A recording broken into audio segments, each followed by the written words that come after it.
ئافرەتێک تعدای جنسی دەکرێتە سەر بەپێی یاساکانی ئەم وڵاتە محکوم دەکرێت و حکمێکی زۆری لەسەرە. هەروەکو چۆن تلیاک و مادەی جگەرەکێشان و شتی خراپ مشکی ئینسان تێک دەدەن، نەظەرکردنیش بە هەمان شێوە و مارەسەی جنسی و تەماشاکردنی فیلمی ئیباعی بە هەمان شێوە مشکی ئینسانی خراپ دەکەن. هەموو تاوانێک لەم کاتەیە هۆمۆفی سەیری تاوانەکان زۆر دەکات، تەنانەت لە خودی یاسای هۆمۆفیسکیشا هەیە، ئەگەر بێت و جوابیشە هەبێت، ئەگەر تاوانێکی کرد بێت ئەشێ ئەو تاوانە ڕێگری بێت لە تازە. یعنی زۆربوونی فاحیشە مای غەزەبی خوایە، مای دابارینی غەزەب، مای تێکچوونی کۆمەڵگایە، مای تێکچوونی وەسە و نەچلە کە ئینسان داکوبابی خۆی ناناسێت. لەو وڵاتە گەلێک زۆر، یعنی زۆری خەڵکی دایکشینی خۆی ناوانی ئەچێتە بابی Sexual Offences Act 2003 کە ئەو مادەیە لێکۆڵینەوەی لەگەڵ ئاکات و حکمی تاوانبارانەیە. ئێمە ئەبینین کە گەنجەکانمان بە ڕێگەیەکی زەحمەت و ناخۆش کە ئەو هەموو وڵاتەکەی ئەپەڕێنن ئەگەنە ئێرە ئەگەن ئەم وڵاتانە بۆ ئەوی کە سوکراییان هەبێت، بۆ ئەوی کە بتوانن ژیانێک بنیاد بنێن.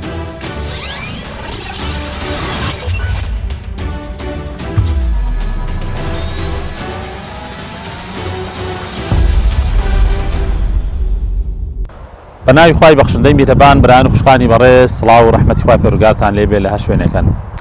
بەڕێزان و خۆشەویستانی من، دیاردەیەکی زۆر خراپ و قێزەون هەیە کە بڵاوە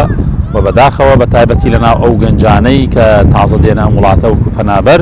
کە دیاردەیەکی زۆر نەخوازرا و دیاردەیەکی زۆر ناشیرین، هەم لە ڕووی ئاینی، هەم لە ڕووی کەلتوری، هەم لە ڕووی یاسای ئەم وڵاتەیشەوە. ئەویش تعدای جنسیە کە ئینگلیز دەڵێ ڕیپ، واتە ڕیپی ئافرەت، کاتێک کە ئافرەتێک تعدای جنسی دەکرێتە سەر بەپێی یاساکانی ئەم وڵاتە محکوم دەکرێت و حکمێکی زۆری لەسەرە. ئەوش کە باو بڵاوە وەکوتم لە ناو تازە هاتووکان بۆ ئەم وڵاتە کە زۆر ئاشنانین بە یاسا و ڕاستای ئەم وڵاتە، بەڵام یاسایەکی زۆر توندی لەسەرە، هەر وەک چۆن لە شریعەتی ئاینی پیرۆزی ئیسلامدا کە حکمێکی قورس و گەورەی لەسەرە، بەپێی یاسای ئەم وڵاتەش حکمێکی قورس و توندی لەسەرە کە چەند ساڵێک حکمی لەسەر دەدرێت. و ئێمە لە کەیسێکی تازەدا کە نمونەیەکی زیندووە لەم واقعە و لەم بارودۆخی ئێستادا بەداخەوە کە ڕووی داوە بەسەر گەنجێک هاتووە، ئێمە دەچین بە دوای هەواڵی ئەو کارەساتە یاخود هەواڵی ئەو حادیسەیە کە ڕووی داوە لە گەنجێکی کوردی تازە هاتوو بۆ ئەم وڵاتە، بزانین چۆن ڕووی داوە و نەتیجە و ئاکامی ئەم کارە خراپە بەدڕەوشتیە بەرەوکیۆ ئەڕوات وە ئەم گەنجە ڕووبەڕووی چی ئەبێتەوە. لەگەڵمان بن. بسم الله الرحمن الرحيم، الحمد لله والصلاة والسلام على رسول الله. بحق الإسلام هاتوا بو جلب مصالح دفع المفاسد. إسلام هاتوا بو هشتشتي شاك بيني هشتشتي خراب لايدا، وإسلام بو باراستني بنشتي رئيسي جاني إنسان هاتوا يك قلوانا باراستني وشو نسله ممارسي جنسي لرقاي بشرعية وتكتشوني وصلو نتشيه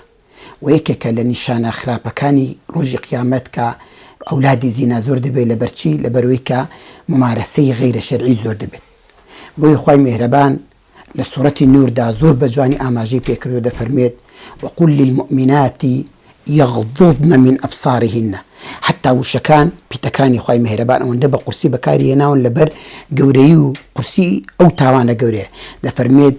وقل للمؤمنين بلا با إيمان داران يغضضن من أبصارهن، بإيمان داران بلا واني إيمان داران شاوي خوان دابقرن ويحفظن فروجهن وداويني خوان بباريزن ذلك أزكى لهم أو باشتر بوان إن الله خبير بما يصنعون. لبري خوي مهربان بس لو شوني قرآن ده أو آيات بوجريهاتو إن الله خبير بما يصنعون. خوي مهربان خوي جورا خبير شارزاترا بدروس كراوكاني كواتا خوای میهرەبان دەزانێت چ شتێک لە نێو خانەکانی مشکی مرۆڤدا، چونکە نەظەرکردن هەروەکو چۆن تلیاک و مادەی جگەرەکێشان و شتی خراپ مشکی ئینسان تێک دەدەن، نەظەرکردنیش بە هەمان شێوە و مارەسەی جنسی و تەماشاکردنی فیلمی ئیباعی بە هەمان شێوە مشکی ئینسانی خراپ دەکەن. بۆیە خوای میهرەبان دەفەرمێت خوا ئاگادارە بەوەی کە مرۆڤی لە چی دروست کردووە. بۆیە بەڕاستی ئینسان زۆر پێویستە خۆی بپارێزێ لەم جۆرە تاوانانە، چونکە پێغەمبەری خوا عەلەیهی سەلاتو وەسەلام دەفەرمێت النەظرەة سەهم مسموم من سهام الإبلیس. نەظەرکردن تێڕوانین بۆ ئافرەت تیرێکە لە تیرە ژەهراویەکانی شەیتان. بۆیە ئینسان بۆ خۆ پاراستن لەو کاری حقیقەتەن پێویستە دوورکەوێتەوە لە هەموو ئەو وسایلانەی کە ئینسان دەبن بۆ جۆرە کارە خراپانە. یەکێک لەوانە برادری خراپە، چونکە پێغەمبەری خوا عەلەیهی سەڵات وسەلام دەفەرمێ المەرء على دینی خەلیلی فلينظر مما يخالي. ئینسان لەسەر دینی ڕەفیقەکەیەتی با تەماشا کە بزانی چی ڕەفیقەتی، چونکە ئینسان لەگەڵ چی هەڵسو کەوت بکات، هەڵسو کەوت و تەسەڕوفاتی ئەو جۆرە کەسە دەگرێت لە داهاتوودا. کەواتە ئینسان ئەگەر لەگەڵ چاکەکاراندا بێت خۆی چاکەکاران دەگرێت، پەنا بخوا لەگەڵ خراپەکاران دەبێت خۆی خراپەکاران دەگرێت. بۆیە جاعیس ڕەحمەتی خوای لێ بێ دەفەرمێت لەگەڵ زانایاندا بم بەردام بکێشمەوە زۆر پێم خۆشترە بۆ خۆم بۆ دنیا و قیامەتم وەک لەگەڵ نەزاناندا بم خەریکی ئەلواخ خواردن و شیرەمەنی خواردن بم. کەواتە ئینسانی خراپ هۆکارێکە بۆی کە مرۆڤ بەرەو خراپە بەرن، بەتایبەتی ئەم جۆرە کارە، چونکە ئەم جۆرە کارە یەکەم جار لە چی دروست دەبێت؟ لە فکرکردنەوە دروست دەبێت. ئەگە ئینسان فکری خراپی ڕۆیی ئەو جار نەظەری بۆ دروست دەبێت، کە نەظەری خراپی بۆ ڕۆیی ئەو جار خودخوتەی بۆ دروست دەبێت لە دڵدا کە هەنگاو بنێت، وردە هەنگاو دەنێ بە دەست لێدان، بە نزیکبوونەوەی، بە قسەکردنی، هەتا وای لێ دێ پەنا بەخوا تووشی و کارە خراپە دەبێت. ئەمە بەڕاستی هۆکارێکە بۆ تێکچوونی کۆمەلگا، هۆکارێکە بۆی کە وەچە و نەسل تێکچێ کە خوای میهرەبان فەرمانی پێکردو ئیسلامی ناردوو بۆی کە ئەوە بپارێزرن. بۆیە خاڵێکی زۆر خراپیش کە دایکان و باوکانمان بە گچکە تەماشای منداڵەکانمان دەکەن. یعنی منداڵ دەبێت بە 15 ساڵ پێی وایە منداڵە، منداڵ دەبێت بە 16 ساڵ دەبێتە 20 ساڵ 21 ساڵ دەڵێ منداڵە. لە کاتێکدا کە گەیشتە ئەو سنە، سنی ڕوشدا، سنی بالغبوون و تێگەیشتن و عقل کامل بوونە، حقیقەتەن دەبێت ئینسان چاک و خراپی خۆی بزانێت. بۆیە لەو کاتەوە ئینسان هەچی بکات لەسەری دەنووسرێت. منداڵەکانمان نابێت بە خراپ ببین، نابێت بە گشکە ببین، دەبێت بە گەورە تەماشاکەین. وسامە ڕەحمەتی ڕزای خوای لێ بێت تەمەنی 15 ساڵ بوو، قائیدی گەورەترین جێیش بوو، پێغەمبەری خوا داینابوو عەلەیهی سەڵات وەسەلام. لە کاتێکدا ئەبوو بەکر و عومەر ڕزای خوایان لێ بێت لەژێر دەستی ئەودا بوون، کەچی لای ئێمەش پیان وایە منداڵ بێت 15 ساڵ دەڵێن وەڵای ئێستا منداڵە. وەڵی ئێستا مرۆڤ کاتێک کە پارەی پێ نەبێ و بچێت برسی بێ و بچێت بەرامبەر بە خواردنی خۆشدانیشێ و دەمی پێی نەگات، ئایا مەکارێکی عەقڵانی کردووە؟ یعنی مرۆڤ برسی بێت پارەی خواردنی پێ نەبێ بچێت بەرامبەر بە خۆشترین خواردن دانیشێت، ئەمە زیاتر برسی دەکە حقیقەتەن. و ئەو جۆرە کارانەی کە مرۆڤ دەستی پێی ناگات لە ڕێگەی شەرعەوە پێویستە ئینسان خۆی لێ بەدوور بگرێت لەوەی کە شتێک بەکاربێنێت کە بێتە مایی مروژاندنی جنس. ئەمانە هۆکارن بۆی کە ئینسان زیاتر بەرەو خراپە بەرن، چونکە ئەم تەلەفۆنی کە ئێمە هەر یەکێک لە دەستماندایە لە ڕوانگەی شەرعەوە ئەگەر بێت و هەر یەکێک لە ئێمە نەزانێت چۆن بەکاری دێنێت حرامە بەکاری بێنێت، چونکە ئەمە حقیقەتەن چۆن لایانی سلبی لایانی ئیجابی هەیە، لایانی سلبیشی گەلێک زۆرە. بۆیە ئەگەر نەمازانی لە بواری ئیجابیدا بەکاربێنین لە بواری سلبیدا حرامە بەکاربێنین. بۆیە ئێمە لە سەردەمی فتنەداین، لە سەردەمی ئاشوب و ئاژاوەداین، لە سەردەمی ئەوەداین کە فتنە دەبارن. بۆیە پێغەمبەری خوا عەلەیهی سەڵات وسەلام دەفەرمێت ئێمە ئومەتەکە دەکەوێتە سەردەمێک هیچ کەسێک لە تاکەکانی ئومەت نامێنێت ئیلا یعنی بەشێک لەو فتنەیە توش هەر دەبێت. مرۆڤ بۆ خۆپارێزی لەم کارانە ئەو وسائلانە بەکارنێنن کە دەبێتە مای وروژاندنی لایەنی شەهوەتی، چونکە ئەمە زۆر خراپە، دامرکاندنەوەی خراپە. و پێغەمبەری خوا عەلەیهی سەڵات وسەلام دەفەرمێت یا مەحشەرە الشەبابی، ئەی کۆمەڵی گەنجان، من استطاع منکم الباءة فليتزوج، هەر یەکێک لە ئێوە لە تواناییدایە ژن بێنێ با ژن بێنێت، فإنه أغض للبصر وأحسن للفرج. لەبەرەوەی ئەمە چاوتان دادەگرێت لە خراپە و داوێنتان دەپارێزێت لە کاری فاحیشە. ئەگەر نەتانتوانی بەڕۆژوو بن فإنه له وجاء، لەبەرەوەی ڕۆژوگرتن دەبێتە مایەی پارێزگاریتان لەم کارە خراپە نەکەونە نێو ئەم کارە خراپەوە. بەڵام ئێمە نەک ئەو کارە ناکەین، گەنجانمان نەک ئەو کارە ناکەن کە چی تەماشا دەکەین ئەو وەسائلانە بەکاردێنن کە دەبێتە مای وروژاندنی شەهوەتیان، کەمە زۆر خراپە، ئەمە ڕێگایەکە بۆ پاڵنانیان بۆ کارە خراپە. پێویستە هەمومان هەر یەکێک لە ئێمە خۆی بپارێزێت و دایک و باوکان بەڕاستی حقیقەتەن زۆر زەرورە ئاگاداری منداڵەکانیان بن، زۆر زەرورە کە یعنی چاودێری مناڵەکانیان بکەن و زۆر زەرورە منداڵەکانیان بە گەورە ببینن، بە گشکە نەیان بینن و زۆر زەرورە منداڵەکان کە گەیشتە ئەو تەمەنە ئەگەر هەستی کرد پێویستی بە ژنەژنی بۆ بێنێت، پێی وانە بێ منداڵە، چونکە ژنهێنان باشترین هۆکارە بۆ تخۆن نەکەوتن و بۆ خۆپارێزی لەم کارە خراپە. بڵاوبوونەوەی کاری فاعیشە هۆکارێکە بۆی غەزەبی خوادا ببارێت لە سەردەمی پێغەمبەر موسادا عەلەیهی سەلات وەسەلام ئەو قەومێکە بوون یان نجاتی پێغەمبەر موسایان دەکرد چون باعوری ئەو کابراکە خواناز بوو ناوی عەظەمی خوای میهرەبانی دەزانی هەردوو عایش کردبا خوا لێی قبوڵ دەکرد چون بۆ لای گوتیان چی بکەین بۆی بەسەر قەومی موسادا سەرکەوین ئەو دوای هەموو هۆکارەکان خوتەیەکی بۆ دانان گوتی بڕۆن ئافرەتەکانتان بچن خۆیان بڕازێنەوە بە ناو قەومی موسا بۆ ئەوەی قەومی موسا تووشی فاعیشە بێت کە توش بوون ئێوە دەتوان زاڵ بن بەسەریاندا یعنی زۆربوونی فاعیشە مای غەزەبی خوایە مای دابارینی غەزەبە مای تێکچوونی کۆمەڵگایە مای تێکچوونی وەسە و نەچلە کە ئینسان داک و بابی خۆی ناناسێت لەو وڵاتە گەلێک زۆرە یعنی زۆری خەڵکی دایکشینی خۆی ناناسێت لە بەرەوەی دایکی پەنا بەخوا نازانێت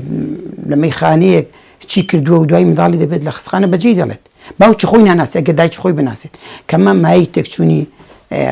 وەسلا مایک تێکچوونی کۆمەلگایە مای دابارینی غەزەبی خوایە بۆ سەر کۆمەلگا بەڕاستی و کۆمەلگای لە بەرێک هەڵدۆشێت حەقیقەتەن خۆشەویستی و حب و سۆز نامێنێت لەنێو کۆمەلگادا لەبەرەوەی کابرا نەزانێت داکی چیە نەزانێت پوری چیە نەزانێت خاڵی چیە نەزانێت برای چیە نەزانێت خوشکی چیە خۆشەویستی چۆن دروست دەبێت خۆشەویستی بۆ چی هەبێت کەواتە خۆشەویستی لە نێو تاکەکانی ئەو کۆمەلگادا نامێنێت لەبەرچی لەبەرەوەی ئەو خەڵکان یەکتر ناناسن لەبەرەوەی کە ئەولادی فاحیشن پەنا بخوا خوابمان پارێزی شتێکی زۆر خراپە خوا گەنجەکانمان پارێزی یارب وڵی باشترین شتێکی ئینسان لەو حاڵەتاندا تووشی دەبێت پەنا بەخوا ئینسان ئەگەر هەستی کرد کەوتوتە نێو تاوان لا مەلجەء ولا منجەء منکە ئیلا ئیلەیک هیچ پەناگەیەک و هیچ شوێنێک نییە خۆی پەنا پێ بدا ئیلا گەڕانەوە نەبێ بۆ لای خوا یعنی گەڕانەوە بۆ لای خوا ئیستیغفاری زۆر کردن خوای میهرەبان لە هەموو تاوانی خۆش دەبێت خوای میهرەبان فەرمێ قل لعبادی الذین ئەسرفوا علی ئەنفسهم بڵێ بە بەندەکانم کە ئەوانەی سنووری خوان بەزاندووە کە تووشی خراپە و ڕۆچنە لە کاری خراپدا لا تقنطوا من رحمة الله بێئومێد نەبن لە ڕەحمەتی خوا إن الله يغفر الذنوب جميعا خوا لە هەموو تاوانی خۆش دەبێت خوای میهرەبان لە هەموو تاوانەکان خۆش دەبێت إن الله لا يغفر أن يشرك به شيئا ويغفر ما دون ذلك لمن يشاء خوای میهرەبان دەفەرمێ بەڕاستی خۆیان لە شیرک و کوفر خۆش نابێت ولا غیری ئێوە ئەگەر خوای گەورە حەزی کرد لێ خۆش دەبێت باشترین شتێک کە ئینسان پەنا بەخوا تووشی کاری خراپە بوو تۆ بەبکا و بگەڕێتەوە بەلای خوا پێغەمبەر خوا عەلەیهی سەلات وسەلام دەفەرمێ اتق الله حيثما كنتم وأتبع السيئة حسنة تمحوها وخالق الناس بخلق حسن لخوا بترسن لهر كاتو ساتو شوينيك بون كتوش يحر خرابه وغلطيك بون تشاكبك بدويدا لبروي تشاكك خرابك رج دكاتو وأجر كسيك توبة بكات خوا وند برحمة خوا مهربان دفرمي يبدل الله السيئات الحسنات خوا خرابكاني بود غوري بحث ساكا خوا لو خوشتر هي لو مجد خوشتر هي باشترين هو كار قرانه بولا اخوه باشترين هو كار توبه كدنا يعني يا ايها الذين امنوا توبوا الى الله توبه نصوحا اي ايمان دارا ما دام ايمان داري ما دام انسان هز دكات كتاواني كدو نشاني ايمانيتي حقيقه ما دام هز دكات خرابيش كدوا نشاني ايمانيتي چونك انساني بيدين كاتك توبه دكا وكم مشوليك بلا لوتي دابي حر بلا وغريغنيا والله انسان ايمان دار كاتك غلطك دكاتو شي غلطك دبت وان دغوريه بلا واداني تشيك بس دادروخ بويا حسكردن بتاوان نشاني ايمان داري او كسيه قرانو بولا اخوا اخوي مهربان دفرمي اي اواني ايمان تاني راوا توبوا الى الله توبه كان قرن بلا اخوا توبه النصح توبيكي تشاق راسيخ راسغويانا سر راستانه خواويستانه خوای مهربان لهموو توانێک خۆش دەبێ بە ئومێدی خوا بۆیە باشترین کار ئەوەیە کە ئینسان بەڕاستی پەنا بەخوا ئەگەر توش بوو تەوبە بکات و ئیستیغفار بکات لە بینی خۆی خوادا و ئەو تاوانی کە کردوێتی لە لای خەڵک باسی نەکا بە هیچ شێوێک إن الله لا يحب الجهر بالسوء خوای مهربان دەفەرمێ خوا ئەو تاوانانەی خۆش ناوێ زۆر ڕقی لەو کەسانەیە کە کاتێک خراپیەک دەکا دەچێت لای خەڵک باسی دەکات ئەتۆ تاوانێک دەکەی لە بینی خۆت و خوا ئەگەر تۆ بکەی لانی خوا لێت خۆش بێ بەڵام کە ئاشکرات کرد خوای میهرەبان تووڕە دەبێ لانی لێت خۆش نەبێت بۆی وا چاکە ئینسان کە تۆ ئەگەر تاوانی کرد باز نەکات لای خەڵکی تۆبە بکات و بگەڕێتەوە بۆ لای خوا ئومێد دوای خوای میهرەبان لێ خۆش بێت خوا لە هەمومان خۆش بێ تاوانی سێکسیەکان لە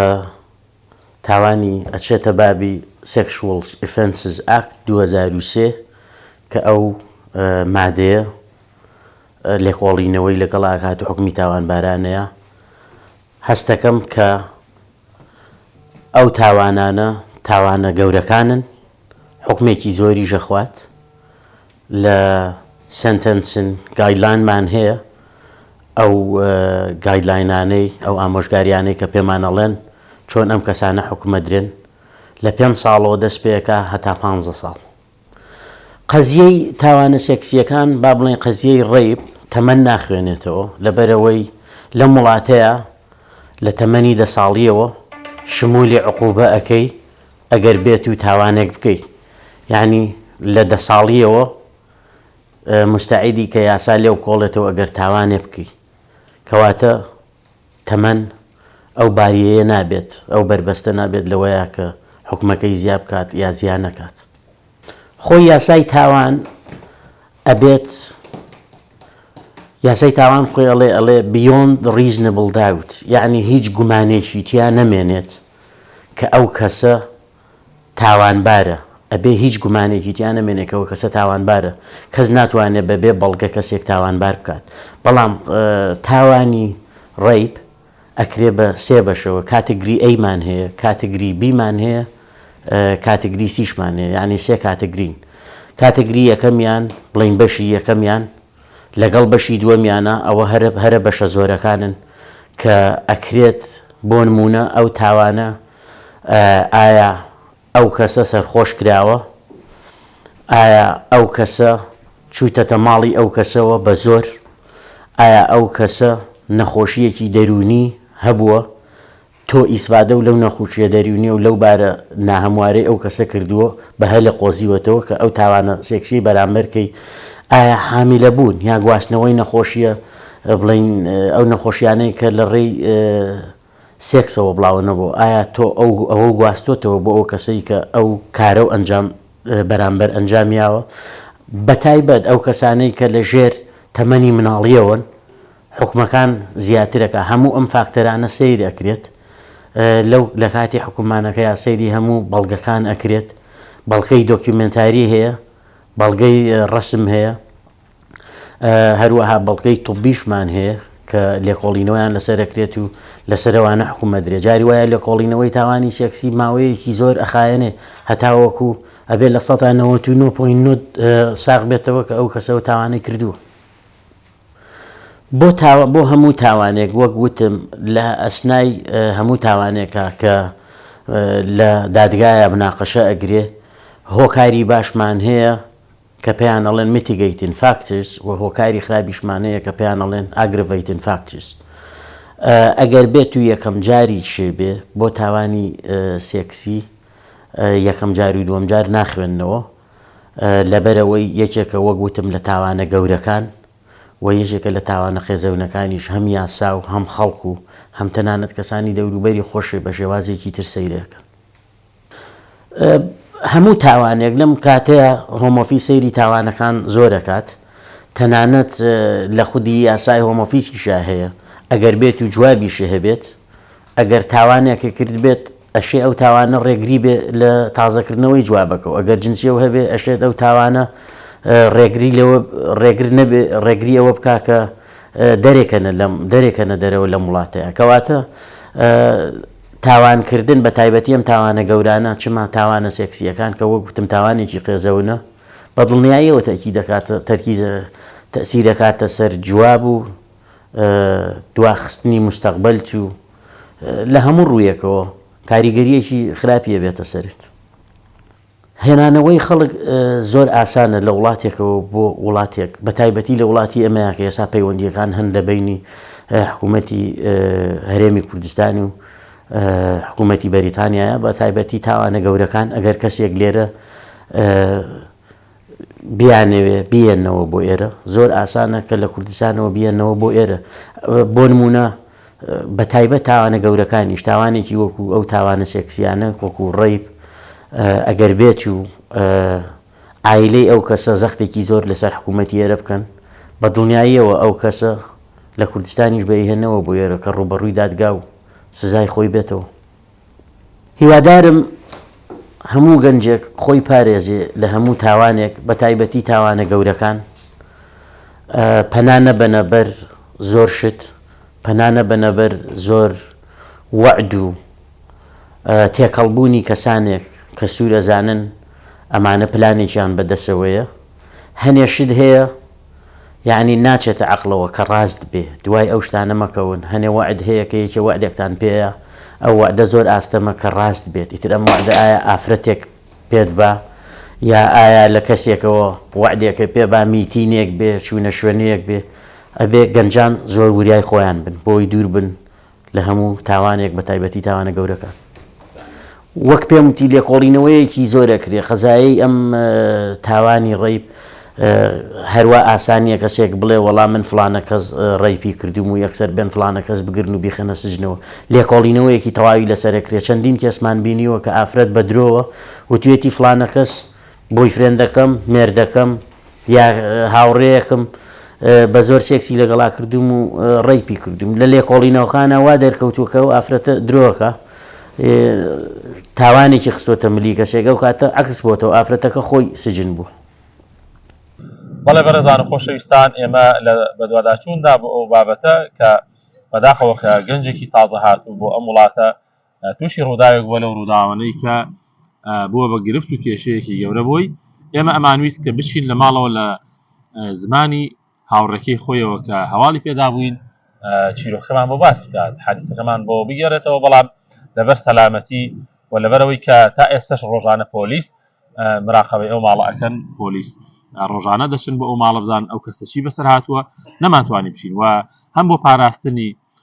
ناوبانگی ئەو کەسش ئێمە بەڕاستی نەمانویست کە بە تەواوی ڕۆماڵی ئەو ماڵە بکەین کە تێدا دەژی ئەم گەنجە کە کەمتر لە ساڵێک هاتووەتە ئەم وڵاتە واتە حەوەش مانگی هاتووەتە ئەم وڵاتە بەڵام بەداخەوە کە تووشی ڕووداوێک بووە یاخود خۆی تووشی ڕووداوێک کردووە کە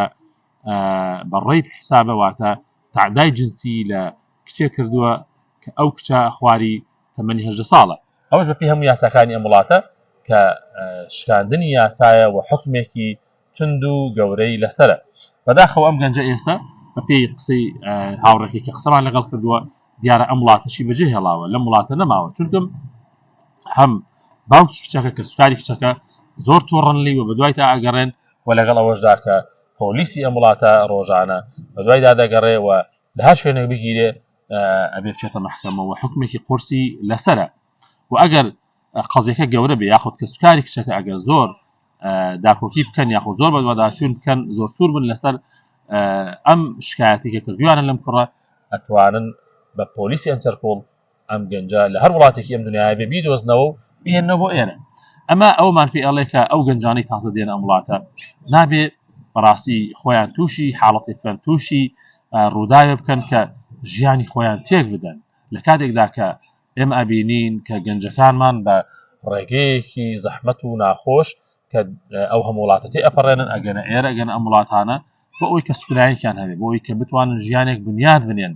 و زۆر بمان بەڕاستی لە کاتی خۆیدا دایکباوکمان خانوویان بۆ فرۆشتوین و مەسروفیان تێدا کردوین و زۆر چاوەڕوانی ئەجر پاداشکەن لە ئێمە یاخۆت بەرهەمێکمان هەبێ بەداخەوە ئێمە ئەم هەموو شتەوە لا بنین کە دوای حەزە نەفسیەکانی خۆمان بکەین و کارێک بکەین کە ئێمە بەداخەوە هەم ژیان لە خۆمان تێک دەین و هەمیش ئەگەر کە سوکار ببیستەوە لە کوردستان چەندە ناخۆشە چەندە شەرمەزاریە بۆ خێزانێکە کوڕەکەی لەسەر کارێکی بەو شێوازە خراپ کە تعدای جنسیە ئەم وڵاتە بەجێ بێڵێ و یاخود نتوانین لە وڵاتە بژی و بەلای کەمەوە گەر ئەم کەسە دەستگیر بکرێ ساڵانێکی زۆر دەچێتە